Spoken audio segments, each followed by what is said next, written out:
peluang kabur itu yang mungkin yang paling besar itu mungkin PKB ya. Dan penting itu ini juga menjadi tantangan dari iman politiknya PKB nih. Saya melihat Caimin masih punya ruang besar ke Prabowo atau ke Ganjar. Pilihannya yang paling logis menurut saya itu adalah menarik Bu Siti. Kalau saya melihat dari hal yang paling diuntungkan itu Pak Prabowo.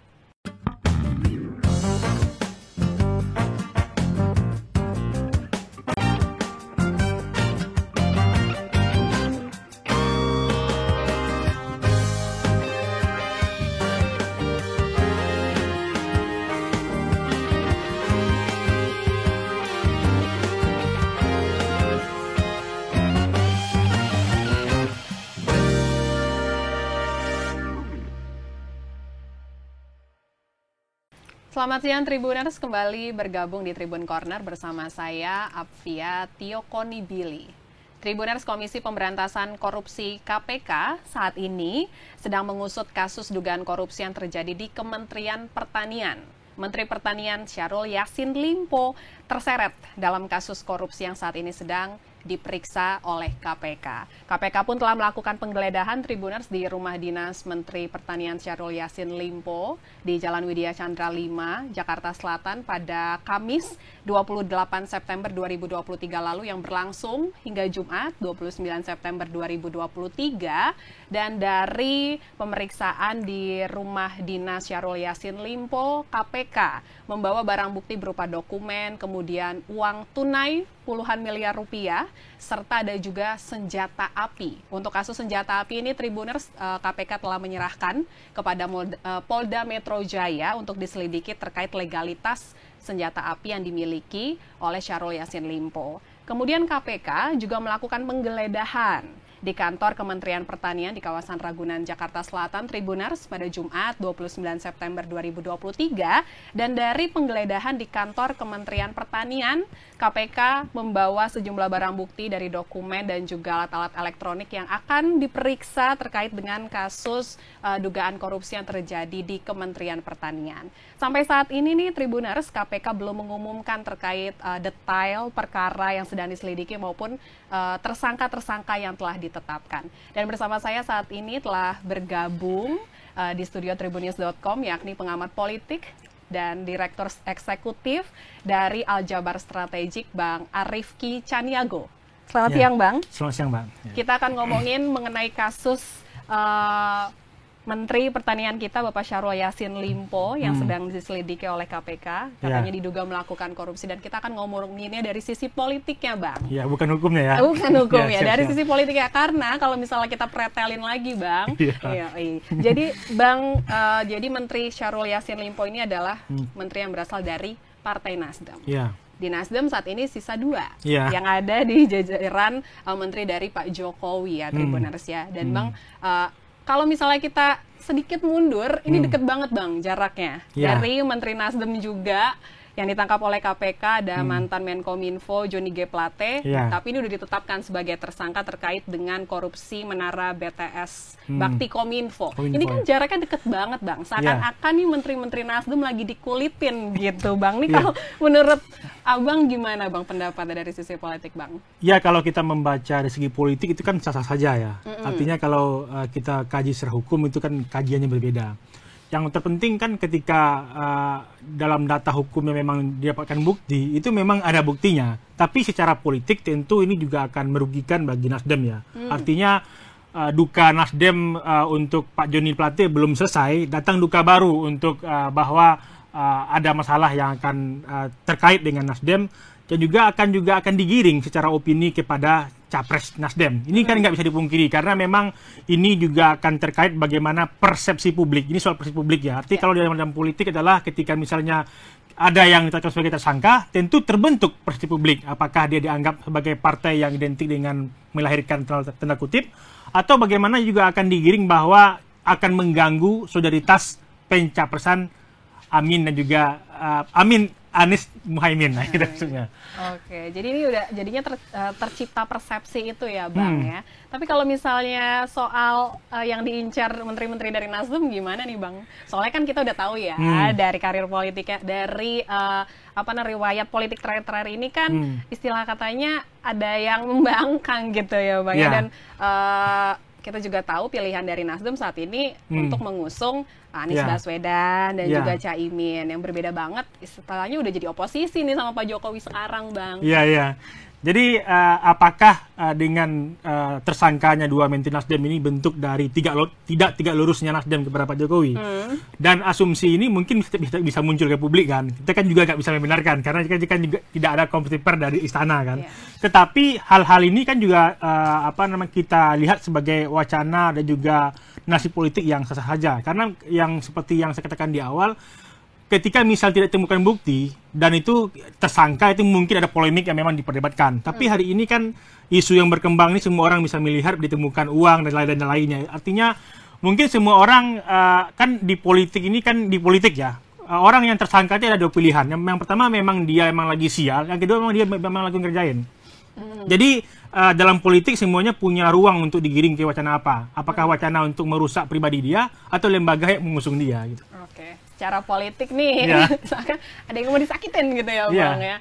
Oke. Tapi kalau misalnya untuk KPK-nya sendiri Bang, karena ini udah pasti udah mau masuk tahun politik, ada isu ini penggeledahan terjadi kepada menteri dan identik banget sama partai gitu ya Bang ya. Itu gimana Bang untuk dari sisi Abang untuk KPK-nya sendiri? Politisasi banget nih seakan-akan Bang penangkapannya. Pemeriksaannya ya. Dan saya secara prosedur hukum saya nggak tahu ya. Artinya juga ada beberapa isu apakah di kejaksaan ya. Pak Mahfud yang bilang bahwa menghentikan beberapa pemeriksaan dengan bakal calon capres karena dianggap akan menggiring kepada isu politisasi. Dan itu akan dilanjutkan pasca Pilpres. Tapi tentu kalau kita melihat apakah kerja KPK independen, tentu KPK punya perhitungan sendiri ya. Misalnya ketika memang dia punya peluang untuk tersangka atau mungkin OTT atau bagaimana, dan tentu dalam konteks hukum tentu KPK tidak bisa kita nilai akan melakukan sebuah politisasi. Tetapi kalau kita melihat lahirnya para komisioner KPK itu bagian dalam konsensus di DPR, kan ibaratnya kan tidak ada yang suci ya. Bahkan mungkin orang yang mungkin di ulama atau mungkin gak ada yang suci. Ibaratnya tentu dengan ruang ini mungkin bisa kita lihat dengan adanya Dewan Pengawas KPK yang melihat apakah memang kasus ini murni atau tidak. Karena kan kita nggak bisa memastikan bahwa ini kasus murni atau tidak. Tapi hari ini ada Dewan Pengawas KPK. Maka ruang ini yang mungkin kita harapkan apakah nanti Dewan Pengawas KPK juga akan memberikan pernyataan bahwa ini bukan politisasi atau tidak. Oke, jadi ini sebaiknya harus turut melibatkan Dewas KPK ya Bang ya dalam memastikan tidak ada politisasi. Kemarin sih dari jubir KPK Ali Fikri menegaskan ini tuh nggak ada nih politisasinya ya Bang ya. Tapi kalau misalnya dikaitkan dengan akhir-akhir ini, ya kita pasti bisa mengarah ke arah sana persepsi kita gitu ya Bang ya. Oke, siap. Nah selanjutnya nih Bang, mau nanya terkait pendapat Abang, analisis Abang soal isu kriminalisasi. Ada politisasi sekarang ke arah kriminalisasi dari situasi saat ini Bang. Apakah ini juga menguntungkan Bang untuk posisi Nasdem saat ini, Anies dan Amin, atau gimana Bang?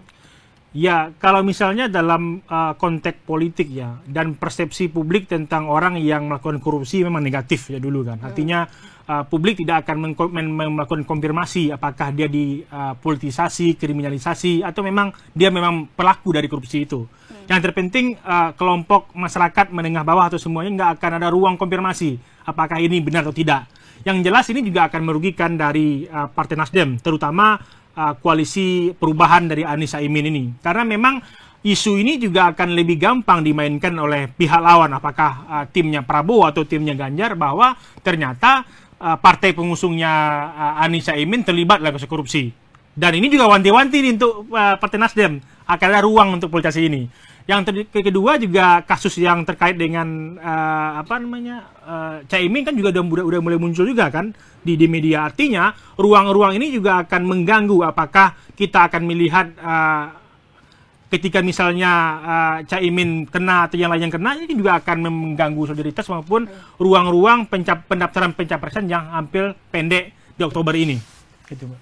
Oke, kalau terkait dengan dua poros nih Bang, kan kalau misalnya isu sekarang juga ada isu nanti capresnya cuma ada 2 nih Bang. Maksudnya Prabowo Ganjar gitu?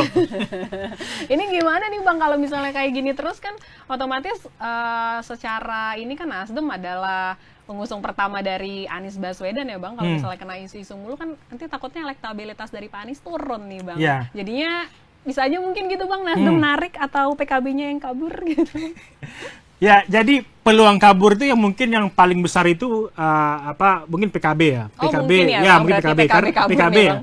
Ya, saya bukan menggiring narasi soal hukum ke Caimin ya, tapi paling enggaknya kan PKB kan masih punya ruang-ruang yang tersendiri untuk sukses pelanjut Caimin kan. Artinya kalau Nasdem kan memang powerful yang dimiliki oleh Pak Surya Paloh. Artinya ketika memang dinamika soal tersangka ini mengganggu dari beberapa kader Nasdem, tidak terlalu bersiko bagi Nasdem untuk meninggalkan Anies, karena memang bagi Nasdem kan dia kan pertama mendukung Anies.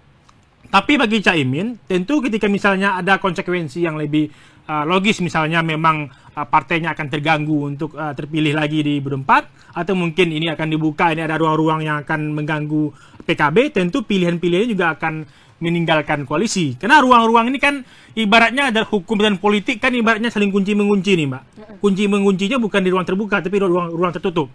Kalau kita di kunci mengunci ruang tertutup kita nggak tahu yang mana yang mau kita lepaskan. Artinya pilihan ini adalah ketika dia tersandra secara hukum, pilihannya mana? Apakah dia akan melepaskan ini atau dia akan terus bekerja keras untuk berjuang tapi dengan risiko partainya akan terganggu. Gitu. Apalagi masih sisa sekitar 2 minggu ya Bang ya. 2 minggu. Ini istilahnya kalau misalnya di sosial media kabur. Itu masih ada, kita masih punya waktu gitu Bang. Oke. Dan penting itu ini juga menjadi tantangan dari iman politiknya PKB nih. Iman politik. Ya, karena selain itu yang mungkin yang nggak paling berisiko itu mungkin PKS, karena dia nggak punya cawapres kan. Kan cawapres kan PKB sama Nasdem. Artinya apakah misalnya ternyata PKS nggak diuntungkan secara mungkin elektoral, mungkin Anies akan terganggu juga. Mungkin ada nggak penawaran dari Prabowo untuk PKS? Kalau ke Ganjar mungkin terlalu jauh kan untuk PKS, tapi ada penawaran lain nggak? Tapi ini juga akan kita lihat juga iman politiknya PKS, apakah dia akan tergoda dengan situasi ini atau tidak? Karena ini juga akan dalam waktu yang pendek ini ada ruang-ruang yang misalnya akan kejadian dalam 2 minggu ke depan, yang juga akan mengganggu banyak iman politik, baik itu timnya Prabowo, tim Anies maupun tim Ganjar itu. Oke, jadi sekarang mainannya kita nih Bang iman politik ya Bang. Ya, udah jelang dikit lagi pendaftaran iman politik. Tapi kalau misalnya PKS kan karena dia emang lagi nggak ada dukungan siapa-siapa nih Bang saat ini. Nah, tapi kalau misalnya Caimin mau pergi atau mau bersandar mencari pelabuhan baru, siapa Bang rekomendasinya dari Abang Bang? Dan kalau saya melihat Caimin masih punya ruang besar ke Prabowo atau ke Ganjar. Karena memang Caimin ini kan politisi yang susah diduga ya. Kalau misalnya rahasia Tuhan yang tidak bisa ditebak kan awal kan 2. Pertama jodoh, yang kedua kematian, yang ketiga momen Iskandar. Dan kenapa ketika dia bermanuver dari Prabowo ke Anies pun di luar dugaan para pengamat kan. Artinya ini juga ada potensi juga ketika Caimin juga bermanuver apakah dia akan ke Prabowo atau ke Ganjar. Tapi ini juga kita akan lihat bagaimana daya tahan politik Caimin.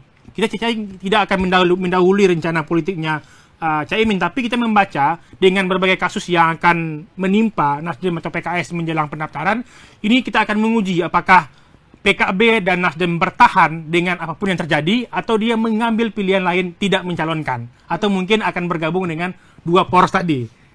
CLBK dong Bang, kalau misalnya balik lagi ke Prabowo. Ya, daripada kan persyaratan di pemilu kan wajib mengusung capres, karena partai akan kena pelanggaran ketika nggak mengusung capres. Nggak ada pilihan kan, apakah dia akan mengusung Prabowo atau Ganjar. Tetapi sampai hari ini saya masih lihat bahwa doa dan juga keteguhan hati Anies Caimin masih kuat. Tapi saya nggak tahu 2 minggu ke depan ya. Dan ketika 2 minggu ke depan terjadi sebuah agenda-agenda yang akan merusak rencana tersebut, ini juga akan punya peluang besar untuk merusak iman politiknya Anies Caimin ini, maupun Nasdem dan PKB. Oke, jadi iman-iman politik akan bisa tergoyahkan nih Tribuners kalau misalnya obrolan kita saat ini ya Tribuners. Nah Bang, kalau misalnya kita ngomongin lagi Bang, terkait dengan posisi Nasdem. Dengan adanya menteri yang saat ini lagi diperiksa oleh KPK, kita nggak tahu ya Bang ya, ini akan diumuminkah jadi tersangka atau tidak. Nah kita masih menunggu dari KPK, ke konferensi pers dari KPK. Tapi kalau misalnya sampai terjadi dan sampai terbukti dan sampai KPK menyatakan kalau misalnya Bapak Syahrul Yassin Limpo ditetapkan sebagai tersangka, berarti sisa satu Bang nanti dari Nasdem yang ada di jajaran kementerian menterinya Pak Jokowi, yaitu ada Ibu Menteri LHK Ibu Siti Nurbaya. Nah kalau menurut Abang sendiri terkait dengan langkah yang harus dilakukan oleh Nasdem, Bapak Surya Paloh lebih tepatnya Bang sebagai pemimpin dari Partai Nasdem tuh apa Bang? Tinggal satu menteri ditarik atau Pak Jokowi yang harus memberikan keputusan? Memang harus Pak Jokowi sih yang memberikan keputusan. Rekomendasinya gimana Bang? Ini menarik poin ini. Karena kalau kita melihat soal kasusnya Joni Plate tersangka kan, kok digantikannya bukan kader Nasdem, tapi digantikan ke Pak Budi Ari. Ini adalah peringatan untuk Nasdem bahwa bentuk tidak lurusnya Nasdem kepada Pak Jokowi dihilangkan satu kursi menterinya. Dan kita akan membaca ke depan, misalnya kita nggak mendahului KPK ya, bahwa ketika memang ada penggantian dari Pak Yassin dengan figur yang menteri yang baru, ketika misalnya Pak Jokowi memilih bukan kader Nasdem, ini peringatan kedua untuk Nasdem. Artinya ada tinggal satu untuk Nasdem di pemerintahan Jokowi. Pilihan Nasdem itu hanya satu. Apakah dia ingin dalam waktu 8 bulan kurang, bukan 8 bulan ya, 5 bulan kurang menjelang pemilu ini, apakah masih ngotot untuk mempertahankan satu menteri, atau jelas mengibarkan bendera perang bahwa dia akan oposisi utuh untuk melawan pemerintahan Jokowi. Karena ini juga akan ada sisi menguntungkannya, karena buat apa mempertahankan satu menteri, tapi secara logistik juga nggak akan menguntungkan banyak untuk ke partai. Mending Nasdem mengambil garis lurus untuk membangun garis oposisi sehingga terjadi perbedaan narasi yang dibangun oleh Jokowi dan juga Pak Surya Paloh. Ini akan juga karena pemilihnya terbelah nih. Ada masyarakat yang memang pro dengan pemerintahan Jokowi, ada masyarakat yang kontra dengan pemerintahan Jokowi. Artinya bagaimana Nasdem memanfaatkan sikap oposisi masyarakat untuk dengan jelasnya sikap Nasdem di pemerintahan Jokowi. Oke, berarti sebenarnya menurut Abang Presiden Jokowi telah memberikan 2 kali peringatan untuk Nasdem. Ini kalau peringatan ketiga kan biasanya udah cut off Bang. Secara politik ya, saya nggak nanti jangan hanya sampai ada agenda saya bilang bahwa Pak Jokowi memanfaatkan hukum bukan politik, tapi peringatan bahwa tidak adanya pergantian dari Joni Plate ke kader Nasdem. Ini menunjukkan peringatan pertama. Dan peringatan keduanya ketika misalnya tersangka Pak Yassin tapi penggantinya bukan dari Nasdem, ini peringatan kedua. Nah, seperti itu. Oke, jadi buat Nasdem sendiri gimana nih Bang? Ya pilihan kita menanggapi untuk 2 peringatan tadi. Pilihannya yang paling logis menurut saya itu adalah menarik Bu Siti. Karena itu yang jelas bahwa jangan sampai publik menilai bahwa Nasdem masih main 2 kaki. Dia Anies mengusung narasi perubahan, tapi Nasdem masih di pemerintahan. Mending Nasdem itu di luar pemerintahan, jelas menegakkan bendera perang, yang jelas bagaimana mencari ceruk elektoral di barisan oposisi dengan menarik pemilih-pemilih yang nggak suka dengan pemerintahan Jokowi. Oke, jadi lebih baik ditarik untuk meningkatkan, untuk lebih memboldkan lagi koalisi perubahan itu ya Bang ya? Oke, siap. Nah, kita lagi ngomongin kejutan lagi nih Bang. Kalau misalnya ngomongin kejutan lagi, berarti kan seolah-olah kita menanti ada yang berbelok gitu ya nih Bang, jelang pendaftaran. Karena masih 2 minggu lagi dan kita nggak tahu Bang, kayak misalnya minggu lalu aja kejutan politiknya banyak, seperti terpilihnya Mas Kaisang sebagai Ketua Umum PSI. Berapa hari ya? Iya, banyak juga Wak. Dan kita juga bisa melihat kan, ini istilahnya PKB ada masanya gitu loh Bang, ya kan? Nah ini gimana nih Bang? Kalau misalnya arah atau mungkin Caimin mundur gitu Bang? Nggak mungkin ya Bang, kalau menurut Abang? Ini menarik ya, soal Caimin. Caimin ini adalah salah satu partai, ketum partai yang dia juga terlama ya. Artinya ketika pasca Gus Dur, PKB kan memang nggak ada pengganti selain Caimin kan. Artinya ya selain Bu Mega yang lainnya kan. Artinya Caimin selama ini peruntungan politiknya sangat mujur. Kenapa mujur? Dia selalu berdiri di pihak yang menang. Ketika Pak SBY, dia dibagian oleh Pak SBY. Ketika Pak Jokowi, dia bagian dari Pak Jokowi. Artinya belum ada kesempatan yang juga merugikan bagi Caimin. Apakah dalam waktu 2 minggu ke depan, apakah Caimin akan kesleo, terpeleset, sehingga ada ruang-ruang apa dia memilih tetap bertahan dengan narasi Anies Caimin untuk koalisi perubahan, atau ada pilihan-pilihan strategis bagi Caimin untuk membelokkan narasinya kembali ke Prabowo, atau mengambil pilihan lain untuk melihat ke Ganjar. Karena pilihan-pilihan politik ini juga pilihannya adalah pertama mengamankan posisi Caimin sebagai ketum atau juga mengamankan posisi PKB agar terpilih lagi di 2024. Pengalaman Gus Romi artinya tersangka menjelang pemilihan 2019 itu kan berisiko bagi P3 sehingga menurunkan suara P3. Ini juga akan berisiko bagi PKB ketika tidak diakali dengan baik gitu. Oke, jadi istilah katanya nih banyak yang harus dipertimbangkan juga ya Bang ya. Nih duanya, soalnya Caimin megang dua ya Bang ya. Apakah dia mau mengamankan partainya atau mengamankan dirinya? Oke. Nah balik lagi soal Nasdem Bang. Kira-kira menurut Abang saat ini selain kalau ngomongin terkait Syahrul Yassin Limpo dan kita pasti bakal ngomonginnya mengenai posisi Ibu Siti Nurbaya. Nah ada lagi nggak sih Bang saran politik untuk Nasdem di saat seperti ini Bang? Ya, yang pertama tentu karena narasi yang berkembang di publik kan pertama Nasdem masih merasa akan mengawal Pak Jokowi sampai Oktober 2024. Karena memang kita harus nggak bisa pungkiri bahwa Nasdem salah satu partai yang memang mengusung Pak Jokowi. Tetapi di tengah jalan Nasdem mengambil pilihan lain mendukung Pak Anies yang ternyata bukan, kalau kita melihat narasi Pak Jokowi ya, Pak Anies bukan figur yang dipersiapkan seperti Pak Ganjar dan juga Pak Prabowo. Artinya dengan pilihan-pilihan ini ya seperti yang saya katakan tadi itu bahwa publik ini juga menunggu garis perang dari Nasdem bahwa Nasdem ini adalah bagian dari bentuk oposisi dari pemerintahan Jokowi. Apalagi Demokrat juga udah bergabung dengan koalisi Prabowo. Artinya tidak ada partai yang hari ini yang menyatakan murni oposisi. Oke, PKS menyatakan oposisi, tapi kan daya taring PKS nggak juga kuat untuk beroposisi dengan pemerintahan Jokowi. Artinya seberapa berani Nasdem untuk mengambil posisi ini dengan target bahwa dengan membangun narasi oposisi, Nasdem punya ruang elektoral untuk menarik publik yang suka dengan narasi yang dimainkan oleh Nasdem. Yang selama ini yang memang diidentikan bahwa Anies adalah oposisi dari citra Jokowi. Apakah Nasdem mampu mainkan narasi yang sama atau tidak itu? Oke, jadi tetap harus ada yang dimainkan, digoyang dikit ya Bang ya. Nah, tapi kan sebenarnya posisi Ibu Siti Nurbaya juga nih Bang, kalau kita lihat juga jadi sangat nggak berbahaya sih Bang ya. Jadi apa ya bisa dibilangnya tuh dia di tengah-tengah nih Bang. Antara dia pasti punya banyak program untuk Menteri LHK, apalagi kondisi sekarang Jakarta polusi dan sebagainya macamnya masih banyak yang harus diselesaikan Bang. Tapi dengan posisi partai seperti ini, kalau buat Bu Siti Nurbaya gimana Bang secara politiknya Bang? Ya tentu secara politik kan saya yakin Pak Yassin atau mungkin Bu Siti ya pasca Pak Joni Plate di reshuffle. Takutnya Bang, nanti kan ngarah-ngarah ke sana politisasi, gimana kalau misalnya sampai... Pernah juga Bu Sitinya gitu ya. Yang terpenting sebelum kita mengarah soal politisasi juga bahwa tentu makin nggak nyaman Bu Siti. Karena udah dua temannya kena nih. Artinya bayangkan kita menteri partai nggak lurus dengan Pak Jokowi, tapi kita masih hadir dalam ruang rapat kabinet kan. Artinya ini kan juga menandakan bagi Bu Siti apakah dia akan nyaman untuk menjalankan kebijakannya sebagai menteri LHK atau tidak. Apalagi narasi soal lingkungan juga negatif untuk Bu Siti kan. Apakah kita juga akan menunggu nih ketika pergantian misalnya tersangka nih, apakah pergantian Pak Yassin ini juga akan sekaligus pergantian Bu Siti atau tidak? Kita juga akan melihat apa sih yang ada di pikiran Pak Jokowi, apakah mengganti semua Menteri Nasdem atau hanya mengganti Menteri Pertanian. Oke. Kita kan nggak tahu kan? Iya Bang. Jadi momen untuk mengganti semua Menteri Nasdem menggunakan lewat pergantian Menteri dari Pertanian itu.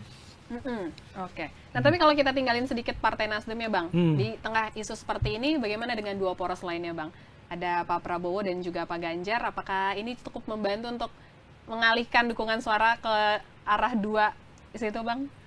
Ya, kalau saya melihat dari hal yang paling diuntungkan itu Pak Prabowo dalam konteks ini. Karena memang pemilihnya Pak Anies dengan Pak Prabowo itu sama. Kolam yang sama. Artinya karena memang 2019 pemilih-pemilihnya Pak Anies itu di Pak Prabowo. Ketika kasus ini bergulir, artinya dalam artian tentu peluang bagi orang yang suka Anies, ketika Anies nggak maju sebagai capres, tentu pilihannya dua. Dia milih ke Ganjar atau ke Prabowo. Tentu lebih besar ke Prabowo kan? Karena agak susah membuat asosiasi pemilih Anies memilih Ganjar. Tapi pemilih Anies memilih Prabowo lebih besar karena mereka punya kisah lama di 2019 sama 2014. Akan gampang CLBK dibandingkan punya hubungan baru gitu. Oke, jadi justru ini keuntungan buat Pak Prabowo ya, karena dulu pendukungnya juga banyak yang pendukung Anies mendukung Pak Prabowo. Oh gitu. Jadi menurut Abang justru Prabowo yang dapat suara. CLBK itu lebih gampang dibandingkan punya hubungan baru dalam politik gitu kan. Oke. Siap, tapi kalau misalnya buat Pak Ganjar juga gimana? Ya, kalau Pak Ganjar mungkin mengambil sisi elektoral yang mungkin dimiliki oleh PKB misalnya. Ini punya ruang. Tapi untuk mengambil sisi elektoral yang memang identik dengan Anies akan susah. Karena memang pemilihnya Anies dengan pemilihnya Ganjar kan udah perang terbuka kan. Meskipun hari ini yang perang itu bukannya pendukungnya Anies sama pendukungnya Ganjar. Tapi pendukungnya Prabowo dengan pendukungnya Ganjar. Yang sama-sama dukung Pak Jokowi.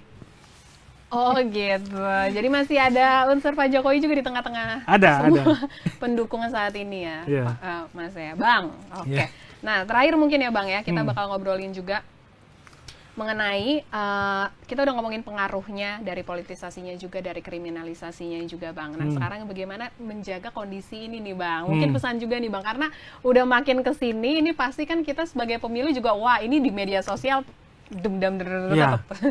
apalagi semua isu-isu juga bangkit dari media sosial nih Bang. Nah mungkin ada petua-petua juga Bang, saran-saran buat kepada para pemilih juga Bang menanggapi isu-isu seperti ini, karena ini mungkin akan bisa memecah menjelang 2 minggu lagi yang kita tunggu-tunggu Bang, yaitu nama-nama yang akan real menjadi capres dan cawapres Bang. Ya, kalau mungkin untuk pemilih itu adalah bahwa ruang yang paling dilihat itu adalah bagaimana soal informasi itu valid atau tidak. Karena kalau kita hari ini melihat informasi di pemberitaan, mungkin kita punya cross check dengan pemberitaan media apa yang menayangkan. Tapi kan hari ini kan nggak hanya di media, tapi berita di media dipotong-potong lalu ditayangkan di medsos. Sehingga mana yang pengiringan opini, mana yang hoax, mana yang fakta ini kan susah dibedakan hari ini. Yang bahayanya di orang yang nggak punya pengetahuan informasi politik yang tajam, lalu dia akan menganggap ini benar. Lalu dia bagikan ke berbagai grup dan juga ke medsos. Artinya resikonya apa? Dia juga akan menyebarkan literasi politik yang rendah, dan juga dia juga akan mengganggu ruang politik yang makin parah dengan yang apa dimainkan oleh para elit. Sehingga terjadi kolaborasi antara elit dengan masyarakat yang nggak tahu informasi. Jadi makanya ruang yang paling efektif hari ini adalah bagaimana pemilih itu memang mencari informasi dengan valid, dan juga kalau nggak dapat informasi yang valid, bertanya kepada orang yang memang punya ruang untuk melihat data yang bisa diperbandingkan dan juga benar dan salah gitu. Oke, siap. Terima kasih Bang Arief Kicaniago obrolan kita hari ini. Semoga bermanfaat dan memberikan juga masukan kepada para pemilih ya Bang, jelang tahun pemilu kita tahun depan 2024. Terima kasih ya Bang udah mampir ke studio tribunnews.com hari ini. Siap. Nah, Tribunnews Studio obrolan kita bersama dengan pengamat politik dan Direktur Eksekutif dari Aljabar Strategik, ada Bang Arief Kicaniago. Jadi kita juga Tribuners masih menunggu nih keterangan resmi dari Komisi Pemberantasan Korupsi KPK terkait kasus yang sedang diselidiki di Kementerian Pertanian. Sampai saat ini belum ada rilis resmi nih terkait apa sih perkara yang sedang diselidiki, dan katanya kan udah ada tersangka, tapi kita kan mau denger nih secara pasti dari KPK siapa saja yang sudah ditetapkan sebagai tersangka. Kita sama-sama tunggu ya Tribuners ya, semoga juga nggak ada lagi deh korupsi-korupsi, apalagi jelang tahun politik nih Tribuners. Jadinya makin seru nih buat digoreng-goreng, padahal kan harusnya kita tenang-tenang aja ya menyambut politik. Terima kasih Tribuners sudah menyaksikan. Selamat kembali melanjutkan aktivitas. Saya Via pamit. Selamat siang.